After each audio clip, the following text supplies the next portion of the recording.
What's going on, guys? Welcome back to United View. Hope everyone is doing very well, and a bit of a short, sharp transfer view update because the first bid has officially gone in for Rasmus HOJLUND. Now, I know that that's been said quite a few times over the last several weeks and, to be honest, over the last couple of months, but indeed today Fabrizio Romano has confirmed that a verbal proposal for the first time has been offered to Atalanta for the Danish striker. So we're going to be talking about that very briefly. Also an update on some outgoings at Manchester United. Fred possibly going to Turkey, Galatasaray to be specific. Eric Bailly possibly joining up with Cristiano Ronaldo in Saudi Arabia. Dean Henderson, the latest on his move to Nottingham Forest, but it might be another loan move with an obligation to buy this time, and also a bit of a preview when it comes to Real Madrid versus Manchester United tonight, the latest of United's pre-season tour of the United States. So be sure to smash a like on the like button, be sure to subscribe bottom right hand corner. As I mentioned, let's start off talking about Rasmus HOJLUND because Fabrizio Romano this afternoon has confirmed that he understands that Manchester United have sent their first verbal proposal to Atalanta for Rasmus HOJLUND for a €60 million package. Now, to break it down a bit more here, the bid structure is €50 million. That's a fixed fee, and then there's €10 million in add-ons, hence that €60 million structure. Now, when it comes to what Atalanta actually want, their asking price for the Danish international striker, he is saying that Atalanta have always wanted at least a €70 million fee, so it is possible and maybe quite likely that this first bid could be rejected. Again, it's a verbal proposal, so maybe it might be a case of now we're getting to some real hard negotiation over the price.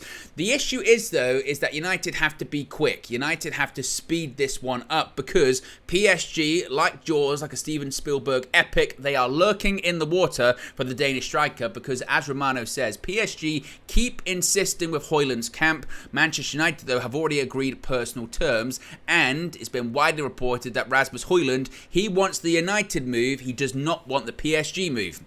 As I mentioned, though, Romano has stated that Manchester United have to be fast in negotiations with Atalanta for Rasmus HOJLUND. PSG are making an important bid to the player, and in reality, they can offer more money than what Manchester United can. Gianluca Di Marzio reported this morning that PSG are indeed offering Rasmus HOJLUND a higher wage. However, the player prefers Manchester United. This move to Manchester United, from the player's point of view, from the player's side of things, has been agreed since May. It's just a case of finding this fee between Atalanta and United, but PSG continue to be interested. PSG continue to insist with the players' camp, and possibly if Atalanta don't get what they want, I guess they could possibly leverage a possible move to PSG, even though the player himself doesn't want it. However, to kind of quell some concerns here, Gianluca Di Marzio has also said that Manchester United do expect to reach an agreement of a €70 million plus add-ons for Rasmus HOJLUND. Again, this first bid was for a €60 million package, so there might be a second one, or there might be negotiation, possibly a package that is about €65 million,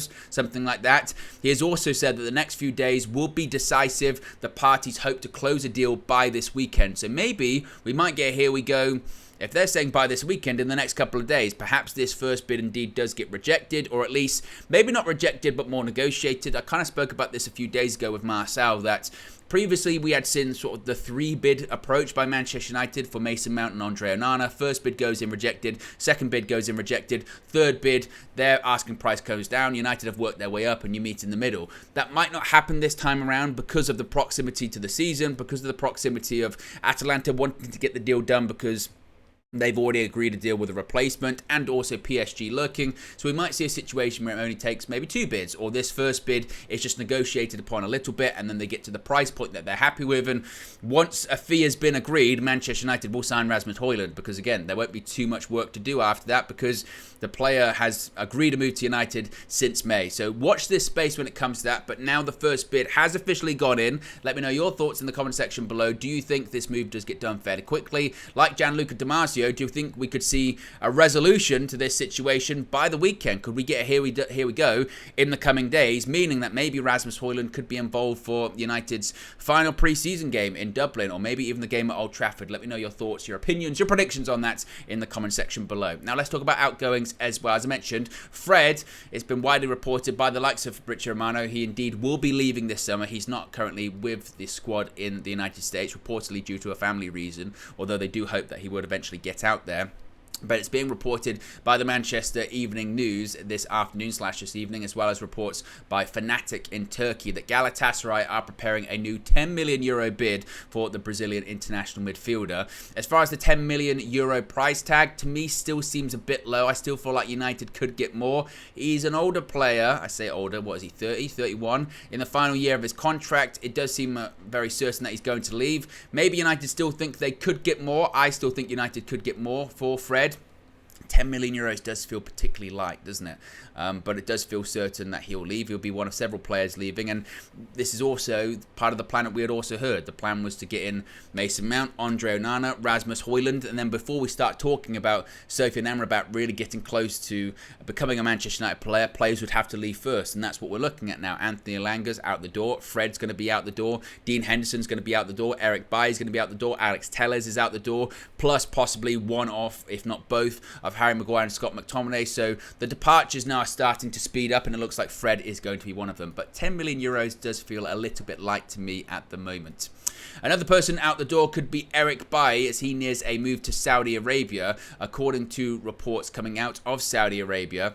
Specifically Abdullah Bulma, easy for me to say. Eric Bailly is closing in on Al Nassr. Talks are ongoing and positive. This isn't the first time we've heard that Bailly's been in discussions with the Saudi Arabian club. It had been reported previously, of course, that he'd even spoken to Cristiano Ronaldo himself about the lifestyle out there in Saudi Arabia and the league and the players and the money. Of course, that's a big part of it too. It also goes on to say that discussions are progressing well between Al Nassr and Eric Bailly. According to some sources, the Ivorian defender is getting closer to the Saudi club. There was a picture he put on his, I think it was his Instagram story, of him outside Carrington saying done with a tick, maybe suggesting that it might be the final time he's ever there, because he's on the verge of a move to another club. That other club indeed could possibly be Al Nassr in Saudi Arabia. And again, it's needed, but there hasn't been really talk about price. There's been talk about what package he could be on in terms of his wage, possibly something like €20 million a year. But as far as the transfer fee, it had been put out there previously that don't expect it to be very high. It could be as low as 2 or 3 million,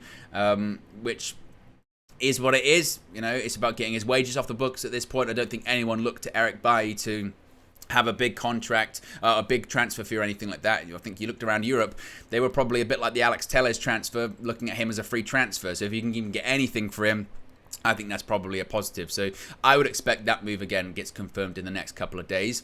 This one is quite interesting regarding Dean Henderson. Now, one player has gone to Nottingham Forest successfully, Anthony Elanga, securing his £15 million move to the Premier League club. The next person they want to sign, of course, is Dean Henderson. Now, according to The Telegraph, to be specific, John Percy from The Telegraph, talks remain ongoing with Manchester United and Nottingham Forest over a deal for Dean Henderson, which will be an initial loan move with an obligation to buy. Now, they don't say what that obligation is. I would assume, a bit like last year, they'd be covering all of his wages. Some of you may be saying, oh, but we need the money. We need the transfer fee.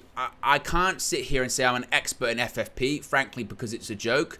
I don't know, again, if it's a situation whereby you know that money's guaranteed, so you can spend a little bit more. If it doesn't work like that, that would be a bit alarming, because again, I was looking at Dean Henderson as possibly a 20, 25, 30 million pounds sale this summer that would help fund moves for the likes of Rasmus HOJLUND, for the likes of Amrabat, and possibly some others. If we don't get that now, and we can't utilise it for a future transfer, that's a problem. Of course, Forest themselves have a few FFP issues that they're currently dealing with. Of course, they spent a lot of money in the Premier League last year. Their wages soared astronomically, and maybe they're still kind of dealing with that at this point. I don't know.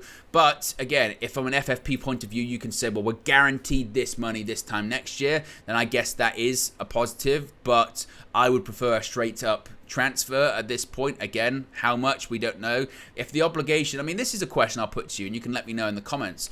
If it was a case of Dean Henderson could get sold for the same price point as Anthony Elanga, 15 million, or you'd loan him for a season and then there's an obligation to buy for 25 million and they have to spend that, which one would you prefer? again, looking at it from an FFP point of view in the long term, it might actually be beneficial to do that loan with that obligation to buy. They have to buy for that higher price point. Let me know your thoughts about that. I think that's quite a curious one. But again, Henderson, we know indeed is going to be next to exit the club too. Finally, of course, tonight's preseason continues, this time in Houston, Texas. Real Madrid are facing off against Manchester United. Some people still talking about last night, the defeat against Wrexham, like that was United's first team in San Diego, California. Clearly it wasn't. This is the true follow-up to the game over the weekend against Arsenal. Really excited about this huge test, of course. Real Madrid, Galacticos, huge names. Even though they've lost a couple this summer, they've still got massive names: Bellingham, Modric, Vinicius Jr., etc., etc., etc. So I'm very excited about that. Of course, we're going to have full coverage of it. There's a preview currently up on the channel with Flex and KG going through the game, and KG breaking out into his Onana song. If you haven't watched it, go and check that out. KG's Onana song is absolutely spectacular. We're going to have full coverage in the Asylum this evening. I'll be live at 1 o'clock. Kickoff is 1:30 a.m. British summer time, so I'll be live at 1 a.m. Of course, Flex and KG, you're going to be there in Houston, Texas at the time of me recording this video. They're currently on a plane to Texas at this point. So obviously they'll have reaction from inside the stadium, outside the stadium. You know how we do it here at United View when it comes to pre-season. But there you go, guys. That's a short, sharp video for you. Be sure to smash a like on the like button. Be sure to subscribe, bottom right-hand corner. Plenty of transfer news and pre-season action on the way. I'm out of here. Have a good one, and I'll speak to you again soon. Peace.